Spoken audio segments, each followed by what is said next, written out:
Hello everyone, আমি Sourav and welcome to my YouTube channel Bay of Art. আজ আমি যে ছবিটি করব, যার পোর্ট্রেটটি করব, তিনি আমাদের ভারতরত্ন বিবেকানন্দ।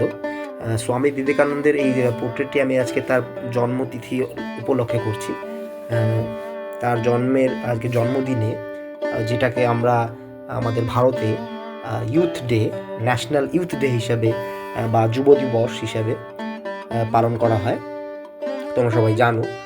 তো আজকে বিবেকানন্দের পোর্ট্রেটটি আমি যেটা নিয়েছি সেটি একটু অন্য ধরনের, যেটা আমি প্রায়শই করে থাকি।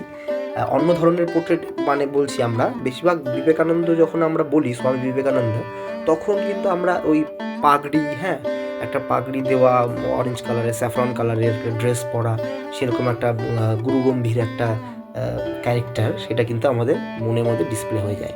কিন্তু এখানে আমি একটু আলাদা ধরনের করেছি, এটা গুগলেই পেয়েছি, গুগল ছাড়া কোথায় পাবো। তো এখানে দেখলাম এই পোর্ট্রেটটা একটু আলাদা, যদিও এটা ব্ল্যাক অ্যান্ড হোয়াইটে ছিল, কিছু জায়গায় কালারফুল ছিল, বাট ওই কালারফুলটা, ওর কালারটা করা মনে হয় কোনো এআই টেআই দিয়ে করেছে বা কোনো কম্পিউটারাইজড করা। অ্যাকচুয়াল তো ওই সময় তো আর কালারফুল মানে ফটো উঠতো না, ব্ল্যাক অ্যান্ড হোয়াইটই ছিল ফটো। তো যাই হোক, তো এইটাই আমি সিলেক্ট করি এই কারণে, যেহেতু আমার একটু খুব ভালো লাগে যে একটা অন্য রকমের একটা ক্যারেক্টার বোঝা যাচ্ছে, একটা দম্ভ আছে এর মধ্যে একটা ক্ষমতা আছে এই পোর্ট্রেটের মধ্যে, একটা যে অগ্নিশিখা, সে বহ্নিশিখা যে জ্বলছে মনের মধ্যে, সেটা কিন্তু এই পোর্ট্রেটটাতে খুব ভালোভাবে প্রকাশ পাচ্ছে। তার জন্য এই পোর্ট্রেটটাকে আমি বেছেছি করার জন্য।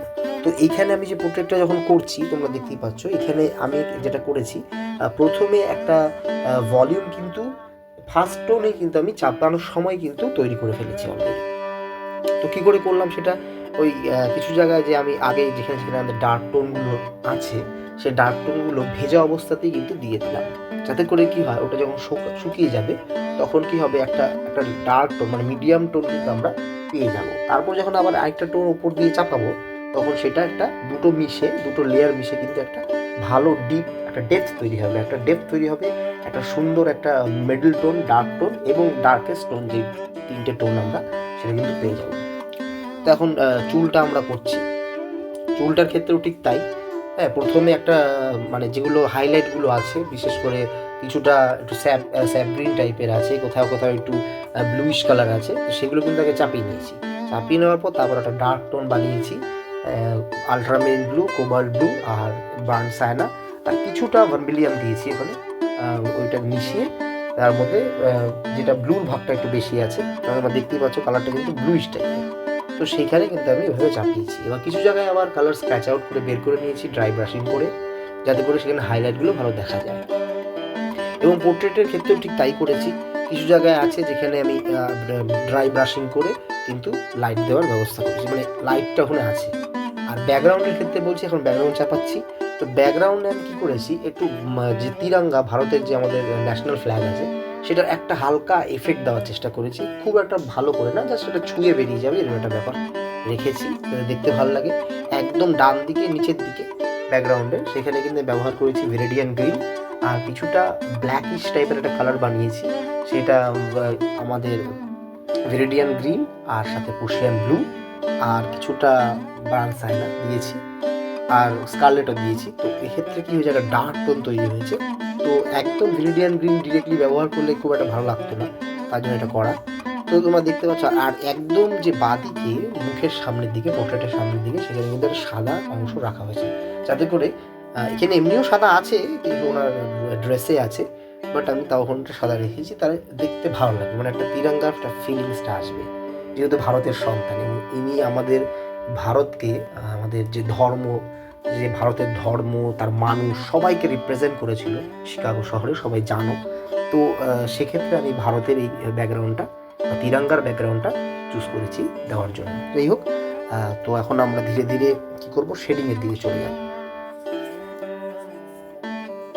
তো শেডিং আমরা করছি, আগে ড্রাই হয়ে নিতে হবে, প্রথমটা ড্রাই করে নিতে হবে, ফার্স্ট টোনটা যখন দেবো সেটা ড্রাই হয়ে নিতে হবে, ড্রাই না হলে কিন্তু সেকেন্ড টোন কখনোই চাপাবে না, এটা বললেন সবসময় বলি।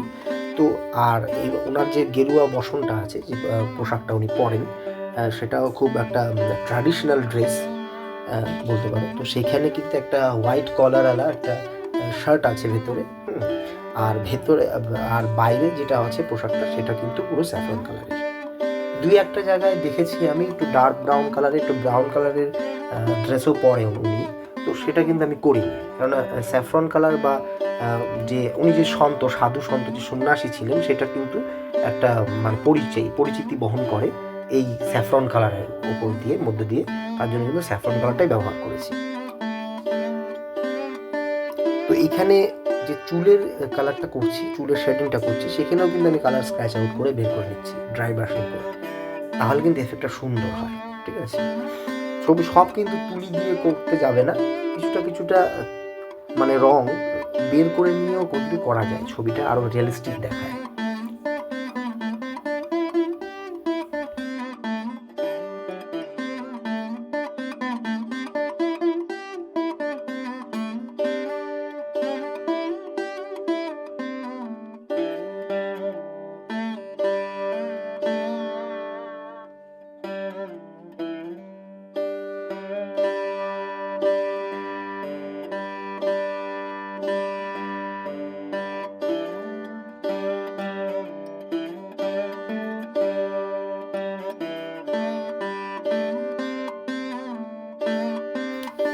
তো পোর্ট্রেটটি একদম শেষ পর্যায়ে চলে এসছে, কিছু শেডিং আমি দিচ্ছি এখন, খুবই একদম লাস্ট পর্যায়ে, একদম শেষ পর্যায়ে।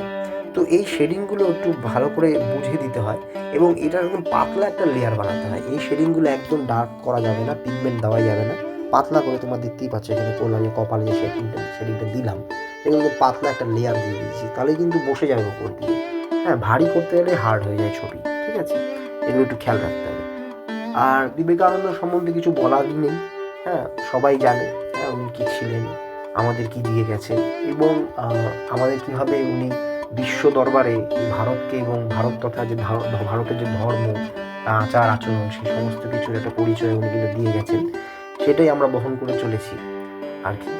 তো বিবেকানন্দ আর তো জন্মাবে না ওনার মতো ব্যক্তিত্ব, কিন্তু ওনার যে ধারা, ওনার যে গতিধারা, ওনার যে জীবনশৈলী, সেটা কিন্তু আমরা অনুসরণ করতে পারি এবং ভবিষ্যতে আরও যাতে উজ্জ্বল একটা ভারতের মতো এরকম একটা দেশ আমরা পেয়েছি, তার দেশবাসী আমরা, সেটাকে আরও উজ্জ্বল জায়গায় যাতে নিয়ে যাওয়া যায়, আমাদের ভবিষ্যতে যারা উজ্জ্বল হয়, সেটা কিন্তু উনি বলে গেছেন কী করে করতে হবে। তো আমাদের সমবেত হতে হবে এবং যুব শক্তিকে আরও এগিয়ে নিয়ে যেতে হবে এবং আমাদের পড়াশোনা করতে হবে, অবশ্যই জ্ঞান অর্জন করতে হবে এবং সেই জ্ঞানটা ভালোর জন্য ব্যবহার করতে হবে। তো যাই হোক, তোমরা ছবি আঁকছো যারা বা ছবি দেখছো, এটা আমাদের একটা চর্চাই বলতে পারো, শিল্প চর্চা, এটা একটা জ্ঞানই বলতে পারো, অভিজ্ঞতা, এটাকে অর্জন করো, আরও ভালো করে শেখো, আরও ভালো করে প্র্যাকটিস করো। জানো না, আমরা কেউ জানি না কখন কোন জায়গায় কোন জিনিসটা কাজে লেগে যায়। তো এইটা আমাদের সবসময় তৈরি থাকতে হবে যে আমরা তৈরি কিনা, আমাদের যখনই দোরগোড়ায় এসে কেউ নক করবে, হ্যাঁ, তখন যাতে আমরা বলতে পারি, দরজাটা খুলে যে হ্যাঁ আমি রেডি, আমি তৈরি আছি, কী বলবো, কী করতে হবে, কোথায় যেতে হবে। এই ব্যাপারটা আমাদের কিন্তু সবসময় খেয়াল রাখতে হবে, তবেই ওনাকে মানে স্বামী বিবেকানন্দের কিন্তু ট্রিবিউট দেওয়া যাবে।